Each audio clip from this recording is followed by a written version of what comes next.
Hi good morning. നമുക്ക് ഇന്നൊരു കറി ഉണ്ടാക്കിയാലോ?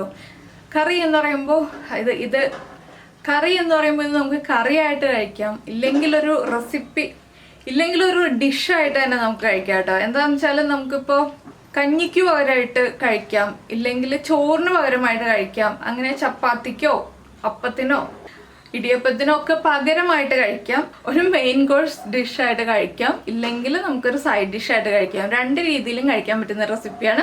അപ്പോൾ എന്താണ് ഈ റെസിപ്പി എന്ന് നിങ്ങളൊന്ന് കണ്ടു നോക്കൂ. നമുക്ക് നമ്മുടെ ഇൻഗ്രീഡിയൻസ് നോക്കാം.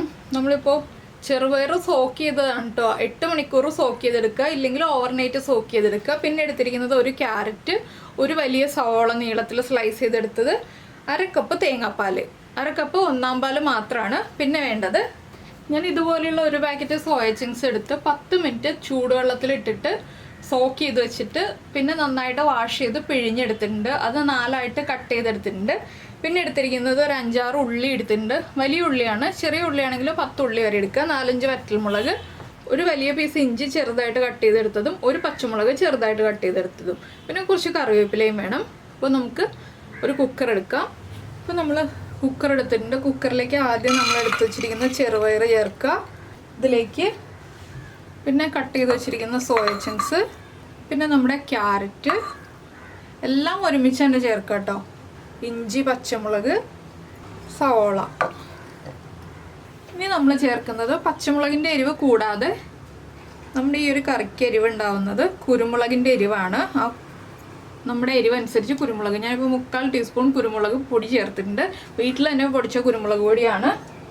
നമ്മൾ പുറമേ നിന്ന് വാങ്ങിക്കുന്ന കുരുമുളക് പൊടിയേക്കാൾ എരിവ് കൂടുതലായിരിക്കും വീട്ടിൽ തന്നെ കുരുമുളക് പൊടിച്ചെടുക്കുമ്പോൾ. അതുകൊണ്ട് ഞാനിപ്പോൾ 3/4 ടീസ്പൂണാണ് ചേർത്തത്, നിങ്ങൾ 1 ടീസ്പൂൺ ചേർത്തോളൂ. പിന്നെ ഈ വെജിറ്റബിൾസിന് ആവശ്യമായിട്ടുള്ള ഉപ്പും കൂടി ചേർത്ത് കൊടുക്കുക. ഇനി ഇത് ചൂടുവെള്ളത്തിൽ വേവിക്കുക കേട്ടോ. ചൂടുവെള്ളം തന്നെ ചേർക്കുക.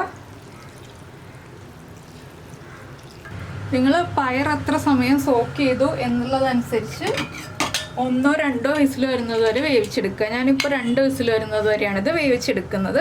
ഇപ്പോൾ ഇളക്കിയൊന്നും കൊടുക്കണ്ട, കുക്കായി വരട്ടെ എല്ലാ ഇൻഗ്രീഡിയൻസും. നമ്മുടെ കുക്കറിൻ്റെ പ്രഷറൊക്കെ പോയിട്ടുണ്ട്. ഇനി നമുക്ക് തുറക്കാം.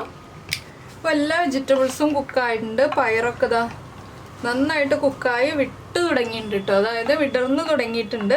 ആവശ്യത്തിന് വെള്ളമുണ്ട്. ഇനി നമുക്കൊന്ന് ഫ്ലെയിം ഓൺ ചെയ്യാം. നന്നായിട്ടൊന്ന് തിള വരട്ടെ. ഒരുപാട് ഇളക്കി ഉടയ്ക്കരുത്, ഒന്ന് ചെറുതായിട്ട് ഇളക്കി കൊടുക്കുക. നന്നായിട്ടൊന്ന് തിള വരുമ്പോൾ ഉപ്പൊക്കെ ചെക്ക് ചെയ്യുക. ഉപ്പ് കുറവാണെങ്കിൽ ഉപ്പ് ആഡ് ചെയ്ത് കൊടുക്കുക. എരിവ് കുറവാണെങ്കിൽ വീണ്ടും കുരുമുളക് പൊടി ചേർക്കുക. നമുക്ക് ഒരുപാട് സമയം ഇതിൽ ചിലവഴിക്കേണ്ട ആവശ്യമില്ല ഈ റെസിപ്പി ഉണ്ടാക്കാൻ. പക്ഷെ വളരെ ഹെൽത്തി ആയിട്ടുള്ള റെസിപ്പിയാണ്, അധികം ഇൻഗ്രീഡിയൻസ് ഒന്നും ചേർക്കാത്തതുകൊണ്ട്. ഇപ്പോൾ ഇതാ തിളച്ചു തുടങ്ങി. നമുക്ക് വീണ്ടും ഫ്ലെയിം ഓഫ് ചെയ്യാം. തിളയ്ക്കാൻ വേണ്ടി മാത്രമാണ് നമ്മൾ ഫ്ലെയിം ഓൺ ചെയ്തത്. ഫ്ലെയിം ഓഫ് ചെയ്തിട്ട് നമുക്ക് നമ്മുടെ തേങ്ങയുടെ ഒന്നാം പാൽ ചേർത്ത് കൊടുക്കുക. 1/2 കപ്പ് ഒന്നാം പാൽ ചേർത്തിട്ട് നന്നായിട്ടൊന്ന് ഇളക്കുക. ഒന്ന് ചൂടാവണം, അത്രയേ ഉള്ളൂ കേട്ടോ. ഇത് നിങ്ങൾക്ക് എണ്ണ വേണ്ട എന്നാണെങ്കിൽ എണ്ണ ചേർക്കാതെ ഇതുപോലെ തന്നെ ഉപയോഗിക്കാം. ഇല്ലയെന്നുണ്ടെങ്കിൽ നമുക്ക് വറവിട്ടിട്ട് ഉപയോഗിക്കാം. ഞാനിപ്പോൾ വറവിട്ടിട്ടാണ് ഉപയോഗിക്കുന്നത്. വറവിട്ടാലാണ് കൂടുതൽ ടേസ്റ്റ്. അപ്പോൾ നമുക്കിനി വറവിടാനുള്ള കാര്യങ്ങൾ നോക്കാം. ഇതിൽ നിന്ന് ആവി വന്ന് തുടങ്ങിക്കോളും. എന്താണെന്ന് വെച്ചാൽ ചൂടുള്ള കുക്കറല്ലേ, നമ്മൾ കറി തിളപ്പിക്കുകയും ചെയ്തതാണ്. പിന്നെ തേങ്ങാപ്പാൽ ചേർത്തിട്ട് ഒരുപാട് ഇളക്കുന്നില്ല. നമുക്ക് വേറൊരു പാൻ വയ്ക്കാം. അപ്പോൾ നമ്മുടെ പാൻ ചൂടായിട്ടുണ്ട്. പാനിലേക്ക് നമുക്ക് വെളിച്ചെണ്ണ ചേർക്കാം. വെളിച്ചെണ്ണയിൽ തന്നെ വറവിടണം കേട്ടോ. വെളിച്ചെണ്ണ തന്നെ ചേർത്താലേ ടേസ്റ്റ് ഉണ്ടാവുള്ളൂ. അപ്പോൾ നമ്മൾ വെളിച്ചെണ്ണ ചേർത്തിട്ടുണ്ട്. ഒരുപാട് വെളിച്ചെണ്ണയൊന്നും വേണ്ട, കുറച്ച് വെളിച്ചെണ്ണ മതി. ഇതൊരു ഹെൽത്തി റെസിപ്പി ആയതുകൊണ്ടാണ് ഞാൻ കൂടുതലായിട്ട് എണ്ണയൊന്നും ഉപയോഗിക്കുന്നില്ല എന്ന് പറഞ്ഞത്. ഇനി നമുക്കിതിലേക്ക് നമ്മൾ കട്ട് ചെയ്ത് വെച്ചിരിക്കുന്ന ഉള്ളി ചേർത്ത് കൊടുക്കാം. ഉള്ളി ചേർത്തിട്ട് ഒന്ന് വഴറ്റിയെടുക്കുക. നന്നായിട്ട് അങ്ങോട്ട് ബ്രൗൺ ആവണ്ട, ഒരുവിധം ബ്രൗൺ ആക്കിയെടുക്കുക. ഉള്ളി ഒന്ന് വഴന്നു വരാൻ ആവശ്യമായിട്ടുള്ള എണ്ണ മതി നമുക്ക്. കടുകൊന്നും വേണ്ട. കടുക് വേണമെന്നുണ്ടെങ്കിൽ ചേർക്കാം കേട്ടോ, പക്ഷേ കടുക് ചേർക്കണമെന്ന് നിർബന്ധമൊന്നുമില്ല. ഉള്ളിയുടെ ടേസ്റ്റ് നമുക്ക് വേണം. അപ്പോൾ നിങ്ങൾ ഇതുപോലെയുള്ള ഹെൽത്തി റെസിപ്പികളൊക്കെ ഉണ്ടാക്കാറുണ്ടോ? ഹെൽത്തി ആയിട്ടുള്ള കറികളൊക്കെ ഉണ്ടാക്കാറുണ്ടോ? ഈ പയറും സോയ ചങ്ക്സും ചേർന്നിട്ടുള്ള കറികളൊക്കെ ഉണ്ടാക്കാറുണ്ടോ എന്ന് നമ്മുടെ വീഡിയോയുടെ താഴെ ഒന്ന് കമൻറ്റ് ചെയ്യാം കേട്ടോ.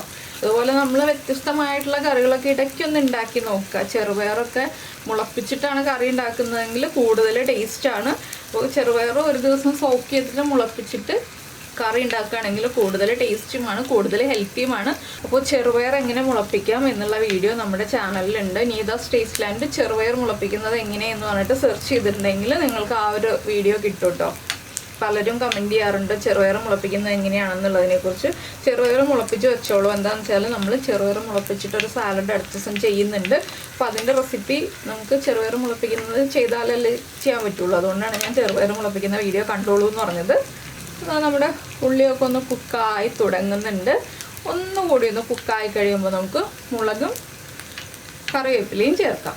നമ്മുടെ ഉള്ളിയൊക്കെ ഒന്ന് കുക്കായി തുടങ്ങിയിട്ടുണ്ട്. നിങ്ങൾക്ക് മഞ്ഞൾപ്പൊടി വേണമെന്നുണ്ടെങ്കിൽ ഈ ഉള്ളിയിൽ ചേർത്തിട്ട് ഇപ്പോൾ ഒന്ന് ചൂടാക്കി എടുത്തിട്ട് വറ്റൽമുളക് ചേർക്കാം കേട്ടോ. അപ്പോൾ നമ്മുടെ കറിക്ക് ലൈറ്റായിട്ടൊരു മഞ്ഞ ഷെയ്ഡ് വരും. ഞാനിപ്പോൾ മഞ്ഞൾപ്പൊടി ചേർക്കുന്നില്ല. 4 വറ്റൽമുളക് ചേർത്തിട്ടുണ്ട്. വറ്റൽമുളകും ഒന്ന് ചൂടായി വരട്ടെ. എല്ലാ കറികളും നമ്മൾ മഞ്ഞ കളറിലാണല്ലോ ഉണ്ടാക്കുന്നത്. അതുകൊണ്ടാണ് കേട്ടോ ഞാൻ മഞ്ഞൾപ്പൊടി ഒഴിവാക്കിയത്. വേറൊന്നും കൊണ്ടല്ല. മഞ്ഞൾപ്പൊടി ചേർത്തു എന്ന് വെച്ചിട്ട് കുഴപ്പമൊന്നുമില്ല. ഇനി നമുക്ക് കറിവേപ്പില ചേർക്കാം.